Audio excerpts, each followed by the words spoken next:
ঘুমের ঘোরে হাঁটার রোগে ভুগছে ছোট্ট মেয়ে শ্যারন। প্রতিনিয়তই রাতের গভীরে সে ঘুম ভেঙে চলে যায় রাস্তায়।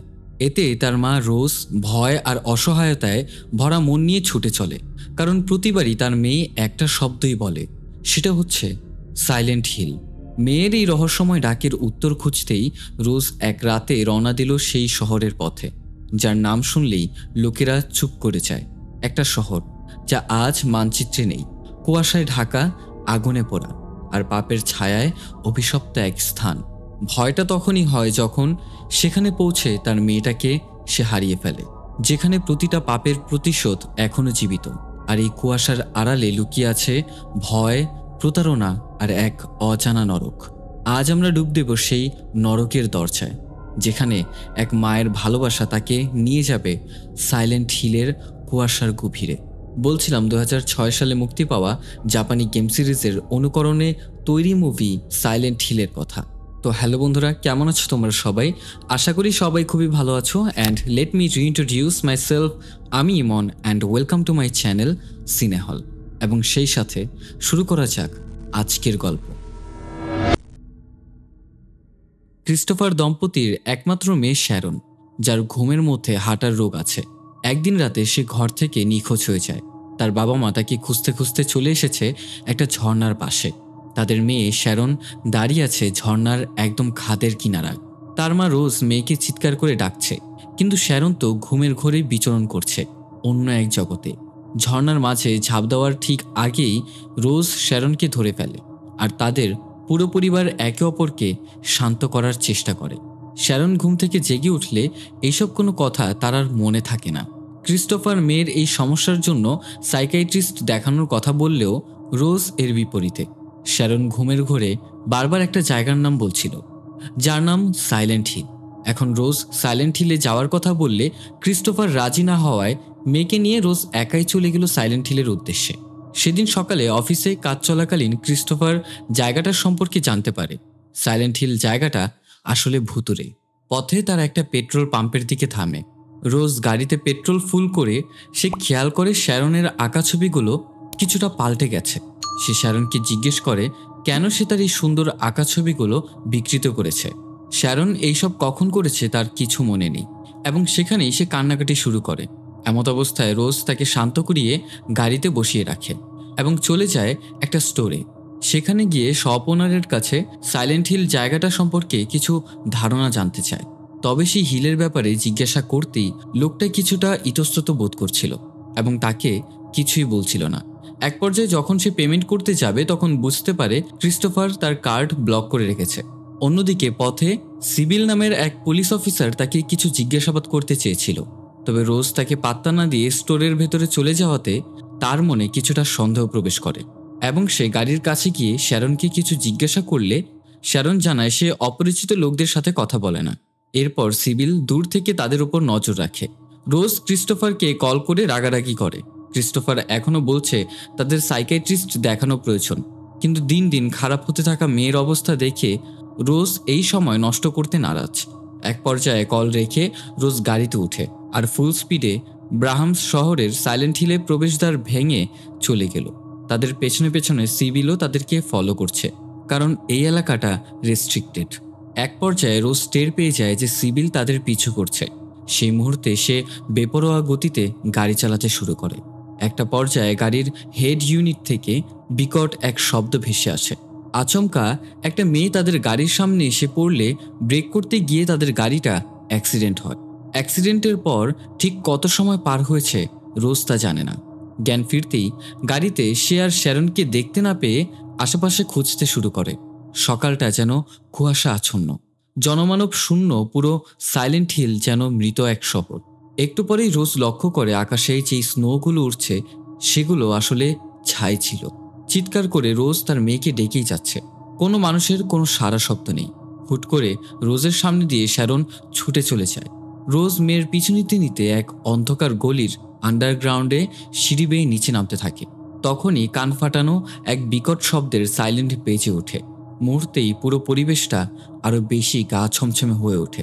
রোজ নিজের কাছে থাকা একটা লাইটার জ্বালিয়ে অন্ধকারে হাঁটা শুরু করে।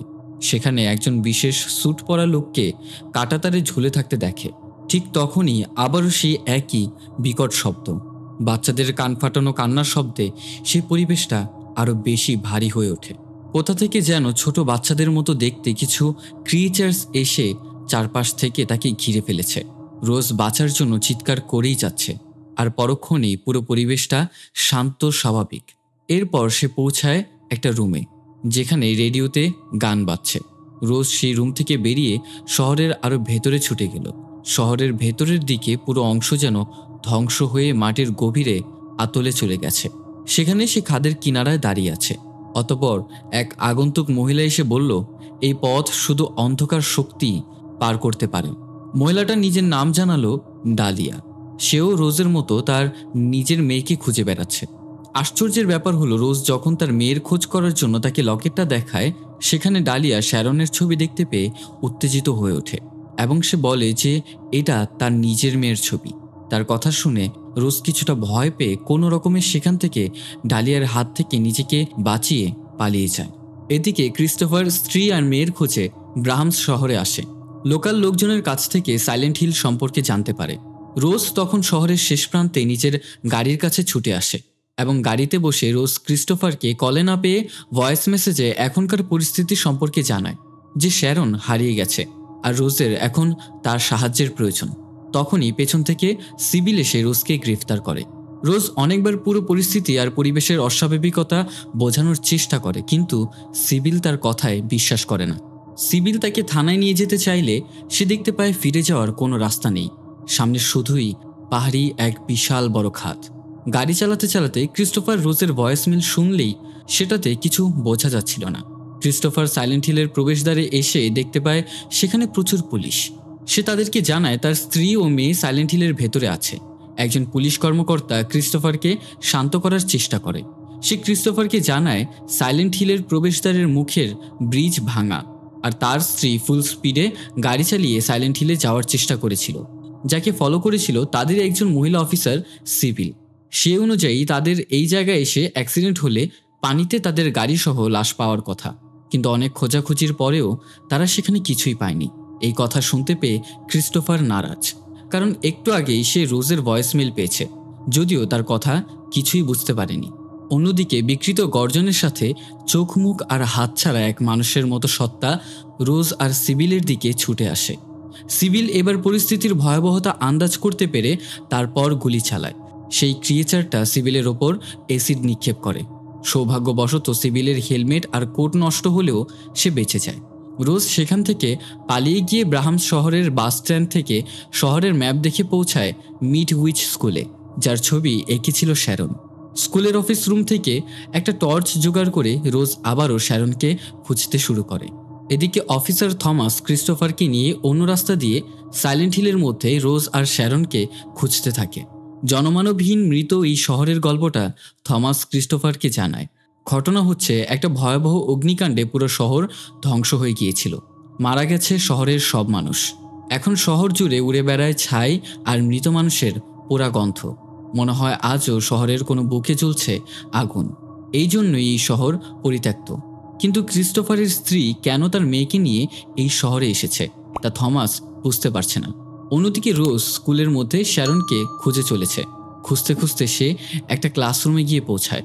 সেখানে একটা বেঞ্চের ধুলোয় একটা বাচ্চা মেয়ের হাতের ছাপ দেখতে পায়, যাতে লেখা উইচ। ডেস্ক তুলে সে একটা নোটবুক দেখতে পেল। সেখানে একটা মেয়ের নাম লেখা। নামটা হচ্ছে অ্যালেসা। নামটা উচ্চারণ করতেই একটা বাচ্চা মেয়ে পেছনে ছুটে এলো।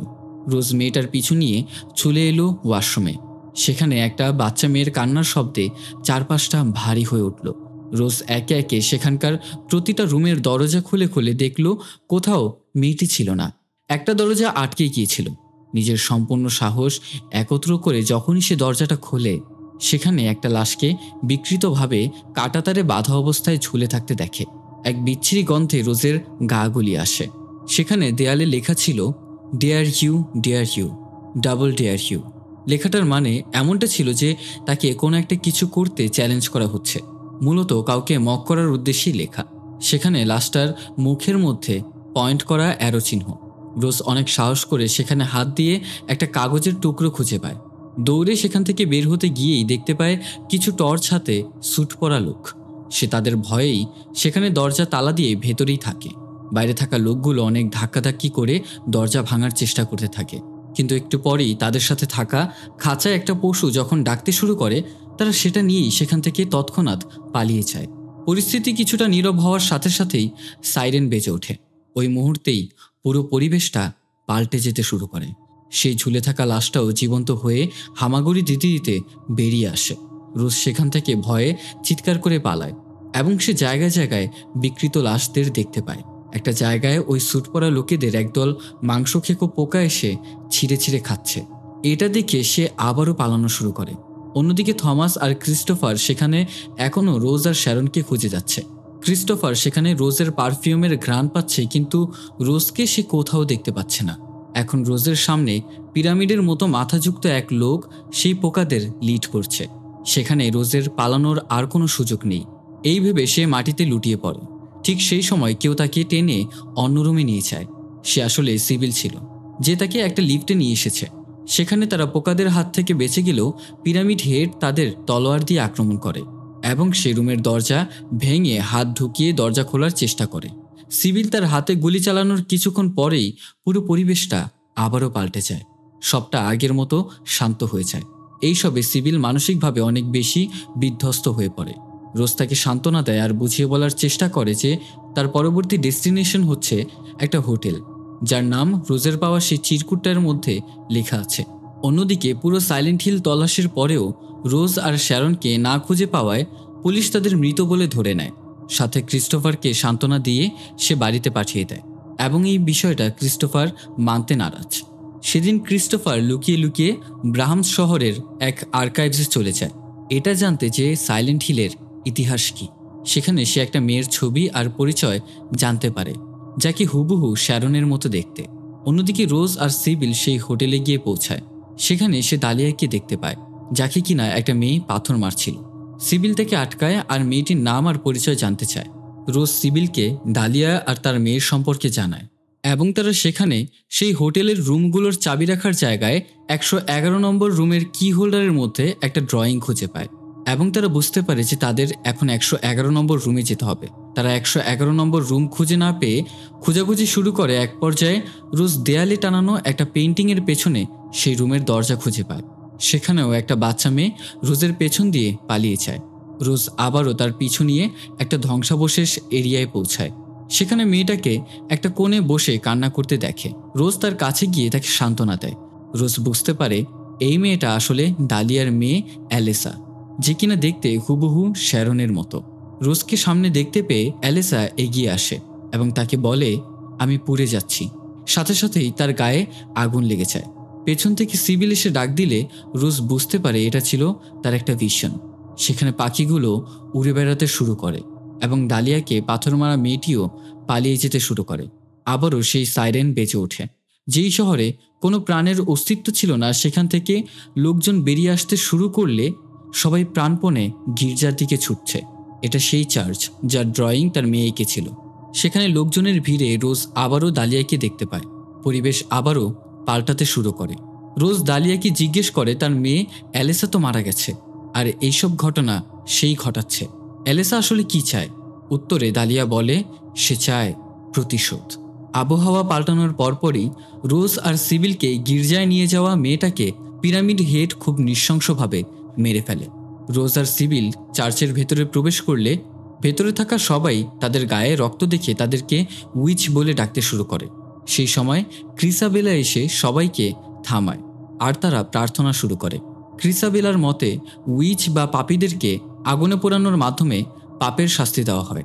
অন্যদিকে ক্রিস্টোফার সেই অনাথাশ্রমে যায় যেখান থেকে শ্যারনকে তারা অ্যাডপ্ট করেছিল। এখানে জানা যায় শ্যারন রোজ আর ক্রিস্টোফারের নিজের মেয়ে নয়। ক্রিস্টোফার সেখানকার এক নানকে শ্যারনের অতীত সম্পর্কে জিজ্ঞাসা করলে সে তাকে কোনো উত্তর দেয় না। উল্টো থমাস তাকে গ্রেফতার করে নিয়ে যায়। থমাস ক্রিস্টোফারকে জানায় সে এই শহরে বিগত 30 বছরের সব ঘটনার সাক্ষী। অ্যালেসা নামক যেই মেয়ের কথা সে জানতে চায়, সে সেই অগ্নি দুর্ঘটনায় মারা গেছে। অ্যালেসা সেই দুর্ঘটনার পরে তার পুরো শরীর পুড়ে যায়। তখনও সে জীবিত ছিল। থমাস নিজে তাকে কোলে করে উদ্ধার করার সময় তার হাত পুড়ে যায়। থমাস নিজের গ্লাভস খুলে তার পোড়া হাত তাকে দেখায়। ক্রিসাবেলে রোজের সাথে কথা বলে। রোজ তার কাছে অনুরোধ করে সে তার মেয়ের খোঁজে বের হতে চায়, কিন্তু সে জানায় তাকে একটা বিশাল হোটেলের কথা এবং বলে যেখানে তারা রোজকে নিয়ে যেতে পারবে, কিন্তু তারপর শেষ পর্যন্ত তাকে একাই যেতে হবে। রোজ এই ব্যাপারে রাজি হয়। যাওয়ার সময় রোজের গলার লকেটটা ক্রিসাবেলের হাতে পড়ে। সেখানে পৌঁছানোর পর ক্রিসাবেলে তাকে একটা ম্যাপ মুখস্থ করতে বলে।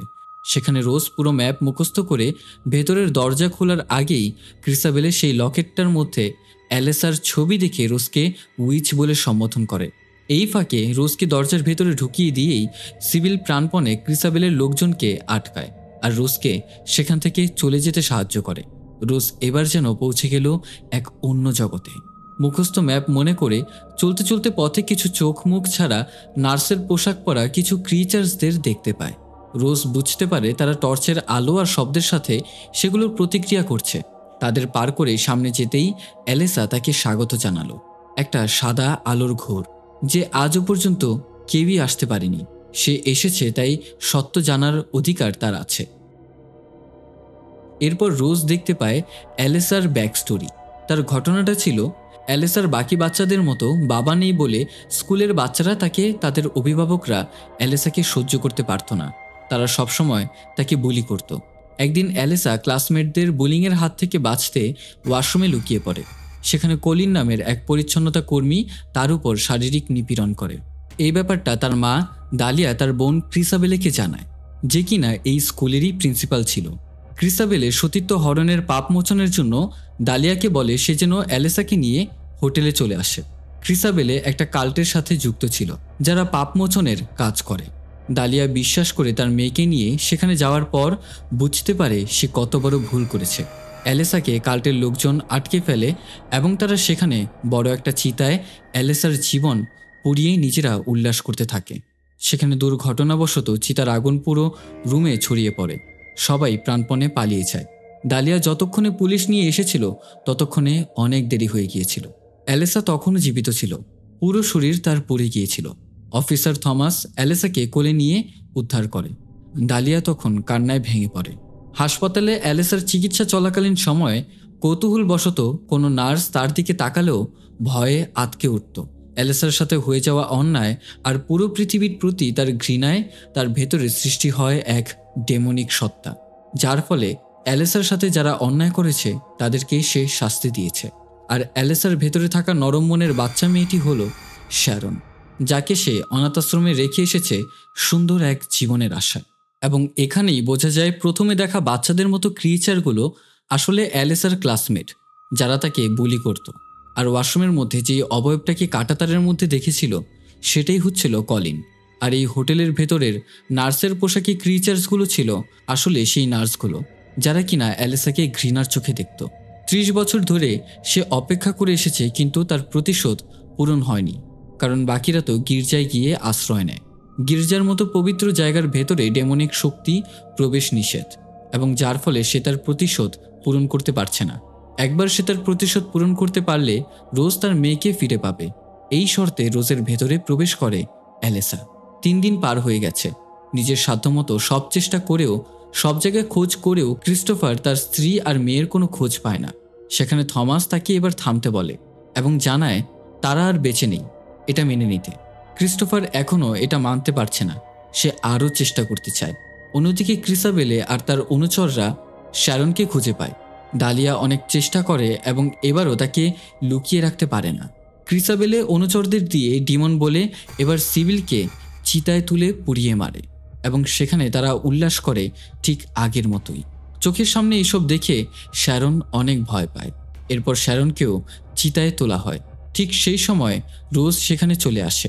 সবাইকে ক্রিসাবেলের পুরো সত্যটা অনেকবার বোঝানোর চেষ্টা করে। শেষ পর্যন্ত তার বিরুদ্ধচারণের জন্য ক্রিসাবেলে রোজের বুকে ছুরি চালায়। রোজের রক্ত মাটিতে পড়ার সাথে সাথেই পাতালের মধ্যে এক গেট খুলে যায়, যেটা কিনা গির্জার নিচে। উঠে আসে হাসপাতালের বিছানাসহ অ্যালেসা, যে ক্রিসাবেলেকে কাঁটাতারের ছোট ছোট হাত দিয়ে 2 টুকরো করে খুবই নৃশংসভাবে মেরে ফেলে। সেই সাথে মেরে ফেলে সেখানে থাকা প্রত্যেককে, এবং রোজ তখন শ্যারনকে জড়িয়ে বসে থাকে। রোজ বারবার শ্যারনকে চোখ বন্ধ করতে বলে। তবুও এক পলকের জন্য শ্যারন ডিমন অ্যালেসাকে দেখে ফেলে, আর সেখানেই সে জ্ঞান হারায়। পরিবেশ পুরো শান্ত, সবকিছু আবার আগের মতো। তখন রোজ শ্যারনকে নিয়ে গির্জা থেকে বের হওয়ার সময় দরজায় দাঁড়িয়ে থাকা ডালিয়া রোজকে জিজ্ঞেস করে সবার সাথে তাকেও কেন অ্যালেসা মেরে ফেলেনি। রোজ তাকে বলে সেও তো অ্যালেসার মা, এবং এখন তার মনে সেই বোধটুকু আছে। এতে করে সে নিজেকে অ্যালেসার মা হিসেবেই দাবি করে। এবং এরপর রোজ শ্যারনকে নিয়ে সেই শহরের শেষ প্রান্তে নিজের গাড়িতে উঠে গাড়ি স্টার্ট করে, এবং খুব আনন্দের সাথে রোজ ক্রিস্টোফারকে মেল করে জানালো তারা বাড়ি ফিরছে। ভয়েসমেল পেয়ে ক্রিস্টোফার খুশি মনে তাদের অপেক্ষা করছে। কল করে কথা বলার চেষ্টা করলে কল আর চায় না। রোজ আর শ্যারন বাড়িতে ফিরে এলো ঠিকই, কিন্তু ক্রিস্টোফার নেই। সোফায় শুয়ে থাকা ক্রিস্টোফার রোজের পারফিউমের ঘ্রাণ আর তার উপস্থিতি অনুভব করতে পারে, কিন্তু কাউকে দেখে না। আসলে অ্যালেসা তার দেওয়া কথা রাখেনি। রোজ আর শ্যারন এখনও অ্যালেসার তৈরি সেই প্যারালাল ডাইমেনশনের মধ্যে আছে। এত সময় পরে পাওয়া মায়ের ভালোবাসা হারাতে চায় না সে। এটা বুঝতে পেরে রোজ মাথায় হাত দিয়ে সোফায় বসে পড়ে, এবং বাইরে তখন বৃষ্টি হচ্ছে। স্ত্রী আর মেয়ের জন্য ক্রিস্টোফারের অপেক্ষা যেন শেষ হয়েও আর শেষ হলো না, এবং এখানেই এই অসমাপ্ত গল্পটি শেষ হয়। এরই সাথে বলতে চাই, এই মুভির সিকুয়েল মানে পরবর্তী মুভির ঘটনা যদি জানতে আগ্রহী হন তাহলে অবশ্যই কমেন্ট করতে ভুলবেন না। ভালো রেসপন্স পেলে অবশ্যই এই মুভির নেক্সট পার্ট নিয়ে হাজির হব। তাছাড়া ভিডিওটা ভালো লেগে থাকলে অবশ্যই লাইক করতে ভুলবেন না। চ্যানেলে নতুন হয়ে থাকলে সাবস্ক্রাইব করে পাশে থাকা বেল আইকনে অল সেট করে দেবেন। তাছাড়া দেখা হচ্ছে নতুন কোনো এক ভিডিও নিয়ে। Good bye.